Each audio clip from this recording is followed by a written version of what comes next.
Study IQ IAS, अब तैयारी हुई affordable. Hello aspirants, my name is Diwakar Bothra. हमने सोशियोलॉजी के सीरीज अभी स्टार्ट की है। उसके अंदर हमने पहले स्ट्रक्चरल अप्रोच देखा, जिसमें हमने फंक्शनलिज्म और कॉन्फ्लिक्ट थियरी दोनों चेक की थी, और उसके बाद हमने वेबर का सोशल एक्शन थियरी भी देखा। और आज उसी वेबर से रिलेटेड एक एस्पेक्ट है ब्यूरोक्रेसी। क्यों? क्योंकि मैंने इससे हम वेबर ही क्यों कर रहे हैं, कोई दूसरा अप्रोच क्यों नहीं? पहले वेबर मैं इसलिए कर रहा हूं क्योंकि मैंने लास्ट लेक्चर में आपको बताया था कि 2023 में जो बच्चे जो एस्पिरेंट्स एग्जाम दे रहे हैं, वेबर सबसे इंपॉर्टेंट स्कॉलर है। और ब्यूरोक्रेसी एक ऐसा, तो कहीं ना कहीं उस इंपॉर्टेंस को नजर में रखते हुए ब्यूरोक्रेसी की थियरी भी आपको एक कॉन्सेप्चुअल लेवल पे अंडरस्टैंड होनी बहुत जरूरी है। जैसे अरे सर, हमें तो ये पता है, इजीली समझ में आती है, कोई कॉम्प्लिकेशंस नहीं है, लेकिन यूपीएससी आपको वहां पे हिट नहीं करेगा कि फीचर्स बताओ ब्यूरोक्रेसी की क्या है, इश्यूज बताओ ब्यूरोक्रेसी की क्या है। वेबर के अंदर आयरन केज ऑफ रैशनैलिटी का भी एक कॉन्सेप्ट आता है। हो सकता है कल यूपीएससी आज तक नहीं दिया है और पॉसिबिलिटी बहुत हाई है इस क्वेश्चन की, शॉर्ट नोट आ जाए आयरन केज ऑफ रैशनैलिटी क्या होती है, तो एटलीस्ट देखें तो सही कि वेबेरियन अंडरस्टैंडिंग रही क्या। और दूसरा एक रीजन ब्यूरोक्रेसी को करने का इसलिए भी है कि जो जनरल स्टडीज में जो एस्पिरेंट्स है जिनका सोशियोलॉजी ऑप्शनल नहीं है, उनके लिए भी ब्यूरोक्रेसी का टॉपिक बहुत इंपॉर्टेंट है। स्पेशली जब गवर्नेंस वाले टॉपिक में जाते हैं, वो सिविल सर्विसेज एंड डेमोक्रेसी एक सिलेबस दिया हुआ है, और एथिक्स के अंदर जब कोड ऑफ कंडक्ट, ब्यूरोक्रेसी और ये एस्पेक्ट्स आते हैं, तो कहीं ना कहीं फादर ऑफ ब्यूरोक्रेसी जो एक माने जा सकते हैं, ये कोई ऑफिशियल टैग नहीं है, उनकी अंडरस्टैंडिंग अगर रहेगी तो शायद ये वाले टॉपिक्स भी बहुत इजीली आपसे टैकल हो जाएंगे। और एज आई सेड, ये सारी की सारी पीपीटीज इस टेलीग्राम चैनल में अवेलेबल है। अब ज्वाइन करो and you can largely get all these PPTs there, और जिससे आप ये रिवीजन करने में आपको आसानी होगी। आज के लेक्चर में मैं स्पेसिफिकली देखूंगा ये कुछ एस्पेक्ट्स जो ब्यूरोक्रेसी के हैं। Social and authority, social action and authority relationship, यहां पे एक्शन लिखना, I am sorry I just missed it. Social action और अथॉरिटी की रिलेशनशिप वेबर ने कैसे बताई, कितने टाइप की अथॉरिटी वेबर ने डिस्कस की, वो देखेंगे, थोड़ी एस्पेक्ट्स उसके। फिर देखेंगे ब्यूरोक्रेसी, ब्यूरोक्रेसी में इश्यूज क्या है, और इन इश्यूज को टैकल करने के लिए ब्यूरोक्रेसी को बेहतर करने का क्या तरीका है मैक्स वेबर के लिए। क्यों?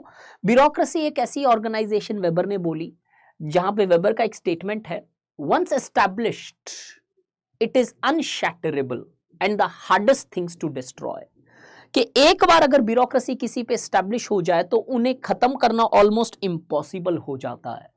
तो उसे टैकल कैसे किया जाए, जो इनएफिशिएंसीज है, जो मुद्दे हैं, जो इश्यूज है, उनको कैसे टैकल करें। फिर खत्म नहीं होगी, ठीक है, लेकिन क्या बेहतर की जा सकती है उस चीज को। और वेबर ने फिर मटेरियलिज्म और आइडियलिज्म का एक जस्ट कॉन्सेप्ट है जो मैंने इधर टच किया, जो स्पेसिफिकली प्रोटेस्टेंट एथिक और कैपिटलिज्म में आपको काम आएगा। उससे पहले एक छोटी सी information, batch 3 we are going to start from 9th of January and और ये जिस तरीके से मैं आपको सोशियोलॉजी पढ़ा रहा हूं, ये तो एक बहुत ब्रीफली हमने चीजों को देखी है, इसमें डेप्थ भी इससे ज्यादा बहुत एक्सट्रीम लेवल तक होगी। बट इसका मतलब ये नहीं है कि ये जो लेक्चर्स है उसके अंदर हमें जस्ट एक सिंप्लीफाइड वर्जन, नो, एग्जैक्टली जो पढ़ा रहा हूं वो मिल रहा है। बस हाँ, डेप्थ, क्योंकि वो लेक्चर्स 3-3 घंटे के होते हैं, मैं 3 घंटे की सेशन यहाँ पे नहीं ले पाऊंगा, और कहीं ना कहीं वो छोटे छोटे सेशंस में आपको भी कंज्यूम करने में आसानी होती है। ये बैच 3 हम 9 जनवरी से स्टार्ट करेंगे। इस बैच में आपके जितने रिलेटेड इश्यूज है सोशियोलॉजी की, at a place at this specific throwaway price of 11,999, and if you use the code you will get a better discount on these aspects as well. ये same fees अभी थोड़े दिन में फिर 24,000 हो जाएगी। So if you are interested and if you are attempting 2024, और जहां पे अभी आपके पास अच्छा टाइम है ऑप्शनल को ग्रिप पे लाने का, answer writing, notes, conceptual clarity, mentorship, every aspect of sociology would be taken care. And once a student of mine, always remain a student of mine, चाहे before the, चाहे after the course, और चाहे during the course, or maybe in any way. और फिर भी कोई किसी को डाउट आता है, कुछ एस्पेक्ट्स आता है, तो टेलीग्राम चैनल मैंने ऑलरेडी आपको दिया है, उसके अंदर मुझे डीएम कर सकते हैं, but not course related queries, आपके इश्यूज से रिलेटेड कोई क्वेरी है, जैसे ही टाइम मिलेगा I definitely reply, whether you are my student और नॉट। तो स्टार्ट करते हैं आज का टॉपिक, सोशल एक्शन और अथॉरिटी की रिलेशनशिप क्या है। मैक्स वेबर ने सोशल एक्शन में बताया कि कैसे जो लोगों के एक्शंस होते हैं वो वैरी करते हैं और वो मेजर एक्शन 3 कैटेगराइजेशन में किए गए उन्होंने। एक effectual social action, that is emotional social action, traditional social action और रैशनल सोशल एक्शन। वेबर बोलते हैं ये जो ब्यूरोक्रेसी है वो रैशनल सोशल एक्शन का ही बेस्ट मैनिफेस्टेड फॉर्म है। So it is the development modern society में जो ब्यूरोक्रेसी हुई है that is the result of domination of rational social action.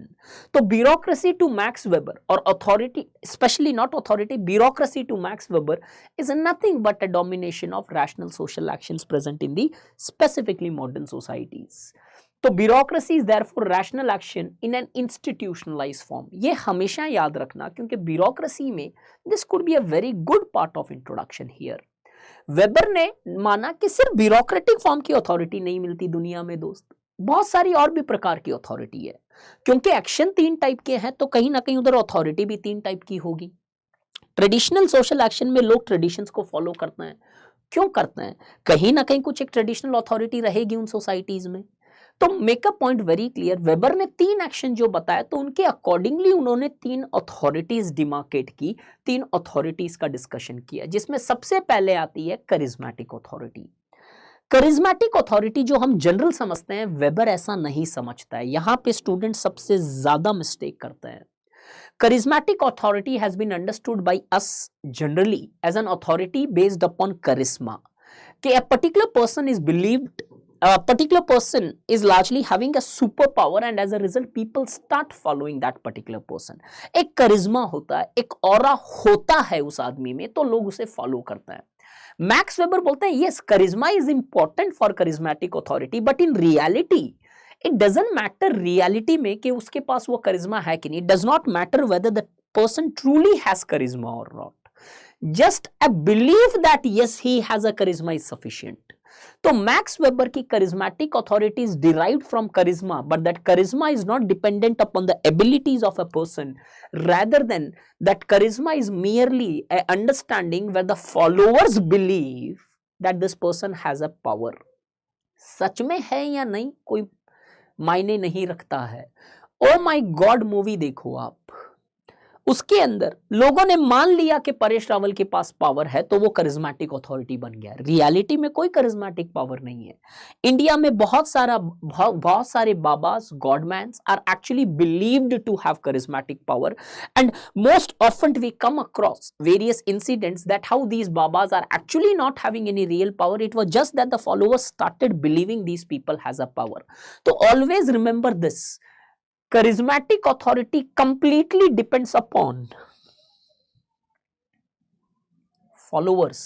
followers determine करते हैं charismatic power। आज के टाइम पे देखें हम, बहुत सारे सेक्ट, कल्ट्स, गॉडमैन्स, पॉलिटिकल लीडर्स, ऐसे लोग हैं जहां पे these people are yielding charismatic authority.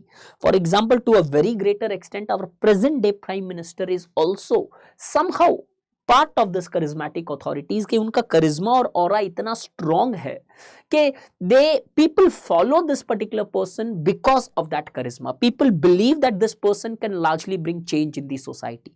आए नहीं आए अलग बात, लोगों का विश्वास है कि this person is having a charismatic power.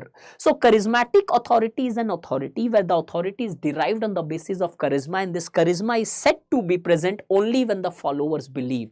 Followers ने छोड़ दिया, charisma खत्म। तो होना सच में जरूरी नहीं है, फॉलोअर्स का मानना जरूरी होता है वेबेरियन टर्म्स में। 5 स्टार मार्क से अंडरलाइन करके लिख लेना अपने नोट्स में। If you don't write this you get a big 0 in your entire answer. Feature क्या होते हैं इन अथॉरिटी वाले टाइप के सिस्टम्स के, कि कोई फिक्स्ड हायरार्कीज नहीं होती। The appointments are made on the basis of how close one person is with that charismatic leader. Present government लो आप, प्रेजेंट गवर्नमेंट में क्या है, the people closer to certain charismatic authorities are actually appointed at the powerful positions and many are often sidelined. At the same time, Weber का मानना है कि charismatic authority is the most short-lived authority. Why? Because human beings have a limited span of life. Once that person is no more present in this world, वो authority break down करने के chances high हो जाते हैं. But sometimes Weber believe this charismatic authority remains. क्या होता है तब? रूटीनाइजेशन ऑफ करिश्मा. 10 मार्क के लिए शॉर्ट नोट आ सकता है for sure. Routinization of charisma is that which Weber opines that after the death of a charismatic leader the charismatic authority may get converted to traditional authority और may be to rational legal authorities. अब charismatic authority traditional authorities में कब convert होती है? जहां पे after the death of the leader that authority is said to be transferred to some other person there. Example, Dalai Lama का example लो Buddhism के अंदर. दलाई लामा अभी प्रेजेंट जो है एक बच्चा दलाई लामा नेक्स्ट माना जा रहा है, जहां पे ये माना गया है कि ये जो पावर्स है after the death of existing Dalai Lama would be transferred to that particular person. Traditional या तो उनके बच्चे बन जाते हैं उनके हेड, या फिर किसी और में ऐसा मान लिया जाता है कि वो पावर ट्रांसफर हो जाता है, या फिर तो वो ट्रेडिशनल अथॉरिटीज बन जाती है बहुत हद तक कि आप एक ट्रेडिशंस के बेसिस पे, प्रथा के बेसिस पे फिर ट्रांसफर करते रहते हो पावर्स वहां पे. या फिर यही charismatic authority rational legal authority बन सकती है, जहां पे after death of the leader you actually set up a particular procedure कि किस बेसिस पे ये पावर ट्रांसफर किया जाएगा. एक हायरार्की बना दी, कोड ऑफ कॉन्डक्ट्स बना दिए, रूल्स एंड रेगुलेशंस बना दिए कि अब जो हेड बनेगा उसके लिए ये क्वालिफिकेशंस या डिस्क्वालिफिकेशंस होगी. So routinization of charisma is a theory which is given, जो कार्लबर्ग बोलते हैं कि एक आइडियल टाइप थियरी है, जहां पे you can compare that how charismatic authority either dies or either gets routinized in the form of traditional authority or rational legal authority. Traditional authority is the authority where a person yields power because of traditions. The best ever example here is the head of the family in joint family system. सारा का सारा power उस head of the family के पास होता है because of that traditions. आपने सूर्यवंशम तो देखी ही होगी, कैसे Thakur Bhanu Pratap has the entire power. कभी खुशी कभी गम, वही अमिताभ बच्चन, कह दिया ना बस कह दिया. ट्रेडिशंस के बेसिस पे उन पे पावर माना जाता है. इंडिया में इसका बेस्ट एग्जांपल है the Brahmins. The Brahmins have actually dominated the systems on the basis of various traditions, culture और ritualistic practices as they were considered as the middleman who carries over the wishes of individuals और people to god. तो traditions के बेसिस पे जो rule करते हैं वो होता है traditional authorities. Could be Brahmins, could be church in 13th century France, or could be any other authorities even in contemporary time who are influencing authority on the basis of the traditions. अब आता है एक rational legal authority, जो हमारा discussion है bureaucracy का. Rational legal authority is manifested in the forms of bureaucracy as per Max Weber. Bureaucracy क्या है? एक हायरार्किकल ऑर्गेनाइजेशंस डिजाइन्ड रैशनली, इस तरीके से डिजाइन किया गया है जो rationally to coordinate the work of many individuals, कि इधर एक रूल्स रेगुलेशंस और इसके फीचर्स ऐसे होते हैं कि अथॉरिटी डिफाइन ही नहीं होती है, वो बेहतर कोऑर्डिनेशन लेके आ सकती है सिस्टम के अंदर या सेक्शंस के अंदर. फीचर्स उन्होंने बोला, एक डिफाइंड रेस्पॉन्सिबिलिटी होती है. कलेक्टर की रेस्पॉन्सिबिलिटी अपनी है, सेक्रेटरी की अपनी है, पॉलिटिकल रिप्रेजेंटेटिव्स की अपनी है. हायरार्की होती है, ऑर्गेनाइज्ड होता है कि कहां से किस तरीके से ऑर्डर पास करेगा, किस तरीके से डायरेक्शंस पास करेंगे, किस तरीके से रिक्वेस्ट पास करेगी. Operation on the basis of consistent rules, जो रूल्स है वो अपने मर्जी के हिसाब से चेंज नहीं हो जाते हैं. There is a set prescribed permanent rules present which can be changed only by a particular procedures. ये किंग की इच्छा नहीं है कि किंग के हिसाब से चेंज कर दिया आपने. अपॉइंटमेंट, जिजिया लगाया, जिजिया हटा दिया, जिजिया लगाया, फिर जिजिया हटा दिया, ऐसा नहीं होने वाला है. मेडाइवल इंडिया में जो हुआ, यहाँ पे तरीका होता है रूल्स को चेंज करने का. अपॉइंटमेंट आपके ट्रेडिशंस, आपके रिलेशनशिप्स या इमोशंस या करिश्मा में नहीं होता है. अपॉइंटमेंट होता है क्वालिफिकेशंस पे, मेरिट के बेसिस पे ब्यूरोक्रेसी में अपॉइंटमेंट होता है. You would have to prove your merit, only then you can become a part of this bureaucracy. जैसे आप यूपीएससी का एग्जामिनेशन दे रहे हो. Qualifications, separation of private and public life, discipline, order, etc. These are some of the characteristics which Max Weber highlighted in his theory of rational legal action of bureaucracies. But max Weber ने bureaucracy को best organisation बताया कि सबसे बेहतर तरीका तो यही है। But Max Weber was also aware about certain problems which were present with the bureaucracies, कि bureaucracies में कुछ issues थी जो present थी। ब्यूरोक्रेसी और फ्रीडम का जो प्रॉब्लम रहा, मैक्स वेबर बोलते हैं कि ब्यूरोक्रेसी जो होती है वो जो फ्रीडम को है स्टिफल करती है, खत्म कर देती है। कैसे? एक आदमी फ्रीली सोच सकता है, लेकिन ब्यूरोक्रेसी में वो रूल्स रेगुलेशंस उनके बेसिस पे वो लेटर्स ऑफ लॉ पे स्टिक करके रह जाता है। फ्रीडम नहीं है अपने हिसाब से काम करने का डिस्ट्रिक्ट कलेक्टर को, वो रूल्स के मुताबिक ही चलेगा, चाहे किसी भी सर्कमस्टेंसेस में थोड़ा सा रूल को तोड़ या मरोड़ के ज्यादा बेहतर प्रो गवर्नेंस किया जा सकता है, but he can not do that. तो ये कहीं ना कहीं फ्रीडम को हैम्पर करता है। और वेबर मानते हैं कि ट्रेंड इनकैपेसिटी आ जाती है ब्यूरोक्रेसी में, कि इतना ट्रेनिंग, इतना रिजिड रूल्स फॉलो करके वो क्रिएटिविटी जो है खत्म होने लगती है। And as a result we see disaster managements के अंदर जो डिजास्टर आते हैं, bureaucracy is actually not capable to tackle disasters. Why? Because they have become so used to orders in society कि बिना ऑर्डर के वो हक्के बक्के रह जाते हैं, काम नहीं कर पाते हैं। वो सडनली कुछ चीजें उनसे करवा ली जाए और बोल दिया जाए तो दे आर नॉट। तो वेबर सेज फ्रीडम खत्म होने के कारण क्रिएटिविटी खत्म हो जाती है। In short, opined that bureaucracy produces iron cage that restricts people।